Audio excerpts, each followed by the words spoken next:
¿Recuerda usted, en la sesión anterior hablamos de lo importante que habían sido las exportaciones de añil en el siglo XVII y XVIII y que permite la construcción de grandes edificios? El más importante de ellos fue la catedral. En aquella tenemos una imagen de cómo luce en la actualidad la Catedral de Santiago, Guatemala, pero aquí tenemos una pintura pintada en 1678 que nos muestra el momento en que estaba en construcción, 2 años antes de su inauguración. Bueno, estas grandes edificaciones logran financiarse gracias a esas exportaciones. No solamente la ciudad de Santiago de Guatemala es beneficiada con esas construcciones. Entonces, en la ruta que conduce el producto de exportación desde la ciudad de Santiago a las bodegas del Golfo, que es ahora parte de la costa del lago de Izabal, pues están estas importantes construcciones como la iglesia de San Cristóbal Acazahuastlán, que fue cabecera de corregimiento y que nos muestra la importancia que tenían las exportaciones y la posibilidad de invertir los recursos en obras de arte. Aquí tenemos 2 imágenes del interior de la iglesia. La descripción del siglo XVIII es muy importante. El cura de la época dice que no se veían las paredes porque donde no había construido un retablo había puesto una pintura o había puesto un espejo, y él menciona varias lámparas. Actualmente solo se conserva una, pero eso nos da una idea de la cantidad de recursos invertidos en embellecimiento de obras religiosas, porque probablemente los exportadores se sentían culpables al estar enviando estos productos para Inglaterra. Igual, en la misma ruta se encuentra San Agustín Acazahuastlán, en aquella época San Agustín de la Real Corona, y podemos ver que aunque el exterior es sobrio, cuenta en el interior con bonitos retablos, también en madera, por supuesto dorados, que nos hablan de esos recursos económicos.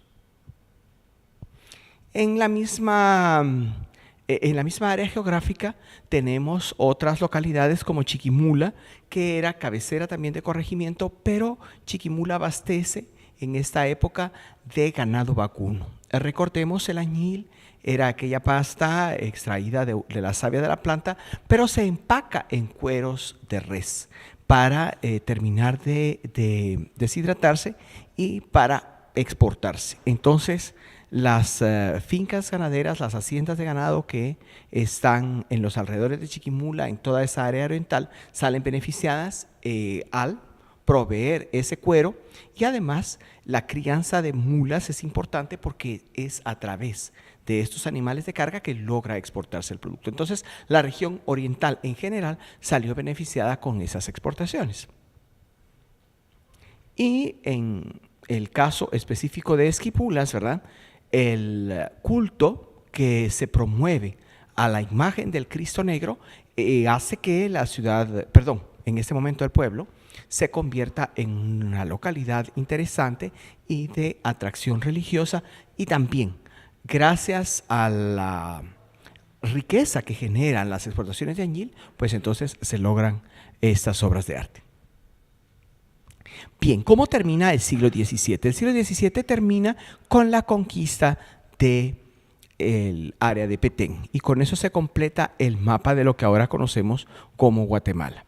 Aquí tenemos una panorámica de la isla ahora llamada de Flores, y que los conquistadores denominaron Nuestra Señora de los Remedios y San Pablo del Itzá.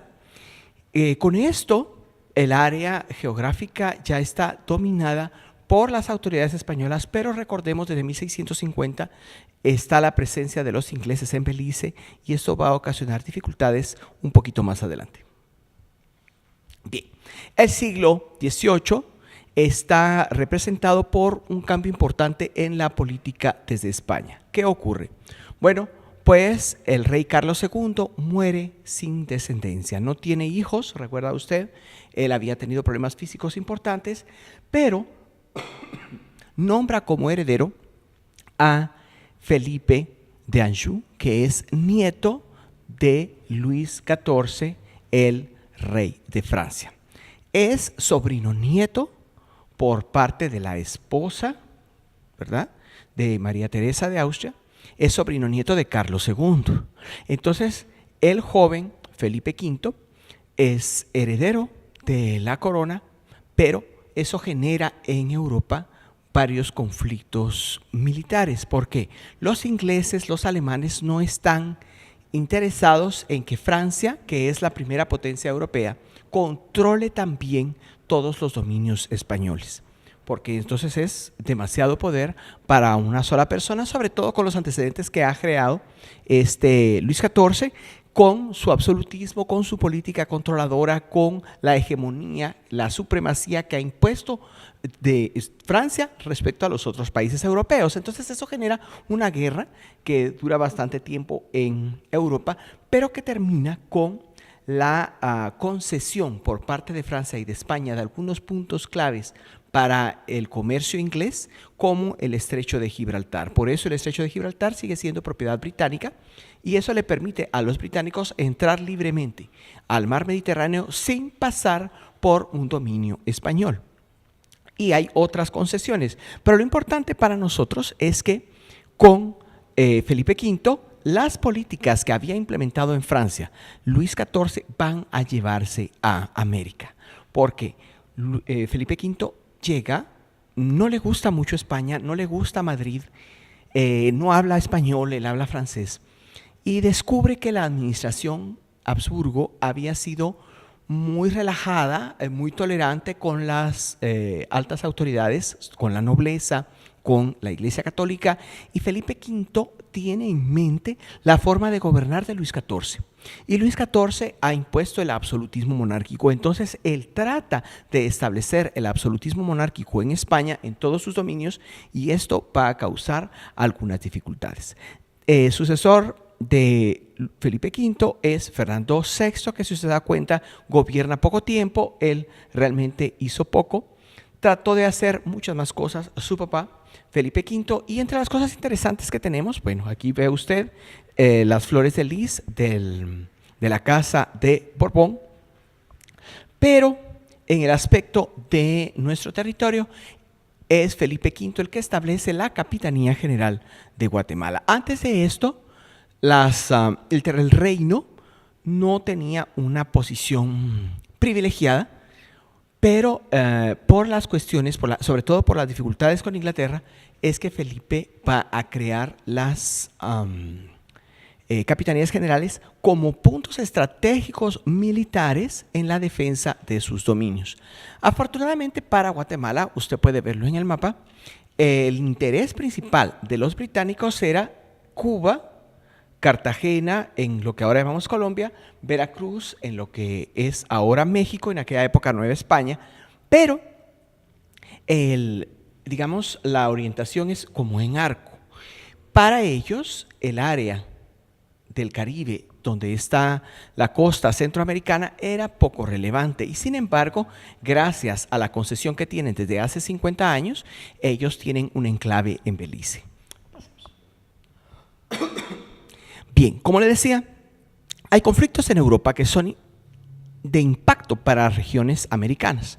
En 1701 surge el reino de Prusia y la capital es Berlín. A partir de ese momento, lo que antes había sido Alemania, que pertenecía básicamente a los Habsburgo, parientes de los reyes de España, empieza a separarse formando reinos más específicos, reinos nacionalistas, reinos que quieren establecer una supremacía en Europa, y esto va a ser particularmente especial con Prusia, porque Prusia se separa del control de los Habsburgo y crea su propio reino. Vea usted, invaden parte de Polonia en 1740. Entonces eso es importante porque recuerde, por favor, para todos los reyes españoles, la primacía, el privilegio, la principal atención va a ser Europa y en segundo plano América.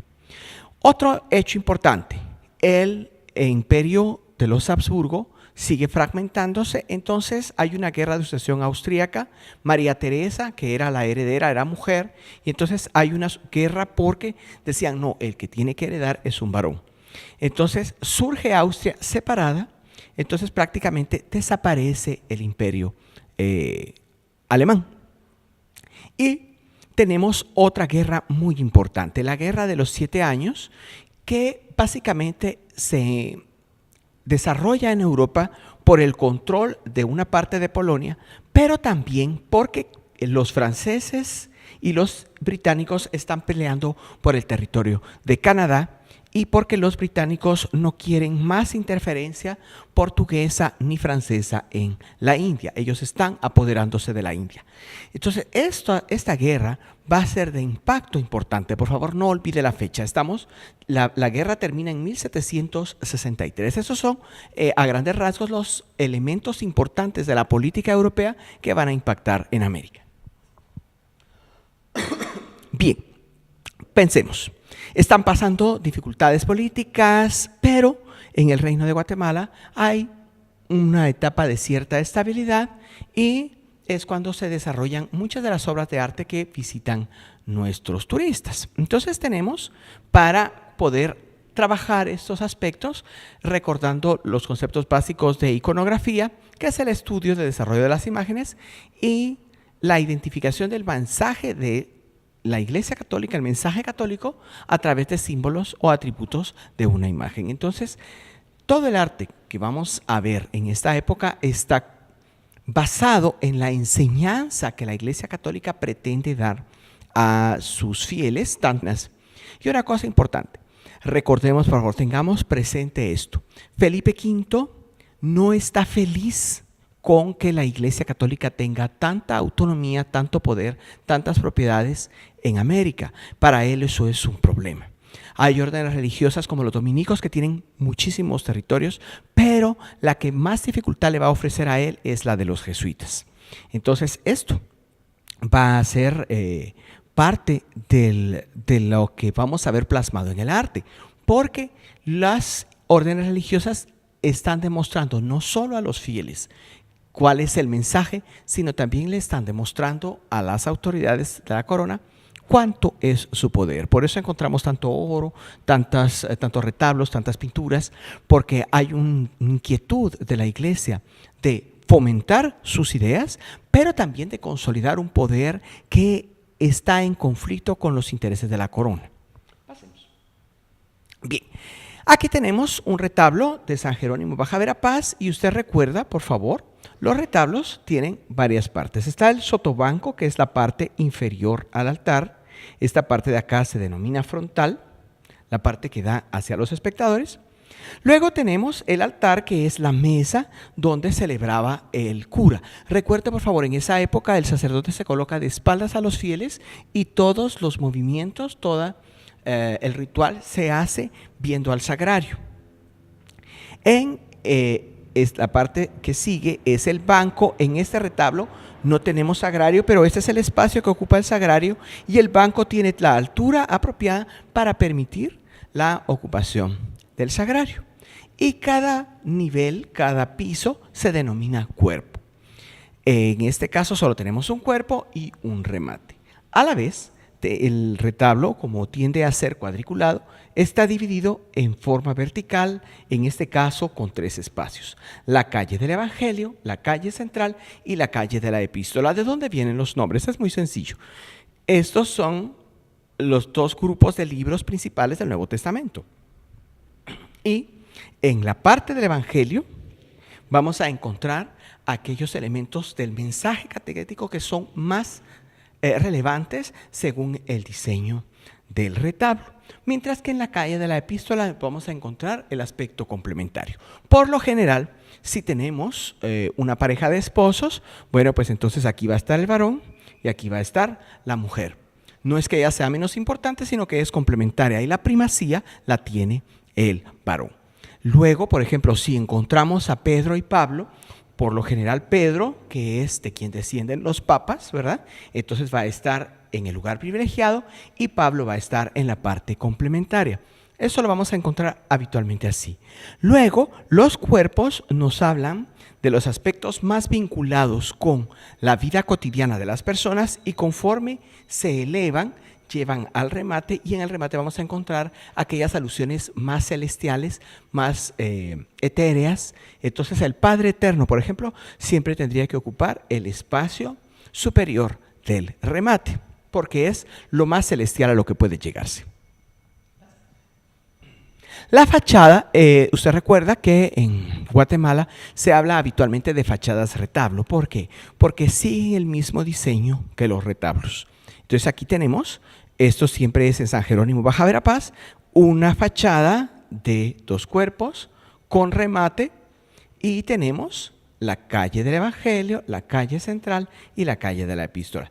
Los espacios para esculturas se denominan hornacinas, también se les puede decir nichos, pero como en Guatemala usamos la palabra nicho para el espacio donde se sepulta un cadáver, entonces es preferible decirle hornacina. Y vamos a encontrar un repertorio clásico del que habíamos hablado en otra ocasión. Entonces vamos a encontrar siempre columnas, entablamentos, frontones, en este caso hay un frontón triangular, arcos de medio punto, dinteles. Por lo general siempre vamos a encontrar una ventana de coro en el segundo cuerpo de la calle central para que ilumine el espacio donde está el órgano y donde cantaban las personas para la música sagrada. Y es frecuente que encontremos acá una imagen de María. ¿Por qué? Porque así como María permite que llegue la luz del mundo, que es Jesús, entonces simbólicamente la imagen de María va a permitir la entrada de la luz física, digamos, la luz tangible, la luz mundana, al espacio también real y físico del templo. Entonces, digamos, se carga de simbolismo y vamos a encontrar en la mayor parte de templos una cruz atrial. La cruz atrial es importante porque muchas actividades se realizan al aire libre y las personas tienen como referencia la cruz. Recordemos que los frailes, los sacerdotes están tratando de motivar y de mantener el cristianismo entre personas a los que ellos consideran siempre idólatras, como es la población indígena y la población afrodescendiente. Entonces, como no tienen confianza en ellos, la idea es siempre mostrar la cruz. Pero la cruz adquiere para las poblaciones diferentes significados. Entonces, no solamente se convierte en un límite religioso, sino que habitualmente es un límite territorial en el que las familias importantes de cada pueblo marcan su jurisdicción o su espacio, su ámbito de influencia a partir de la cruz atrial hacia uno de los puntos que rodean el pueblo. Están los espacios para campanas. En este caso, que es la iglesia de Sunil, tenemos duplicidad. Generalmente solo hay uno, pero en este caso pues tenemos 2. Está el campanario, que sería la estructura vertical a un costado de la fachada. En este caso hay 2. Siempre se trataba de buscar la simetría. Entonces, si hay un campanario, lo más lógico es que hubiera existido un compañerito, aunque haya desaparecido por cuestiones de terremotos y esas cosas. Y en la parte del remate, cuando ocupa espacios para campanas, se denomina espadaña. Entonces, aquí tenemos una fachada que tiene, además de campanarios, espadaña.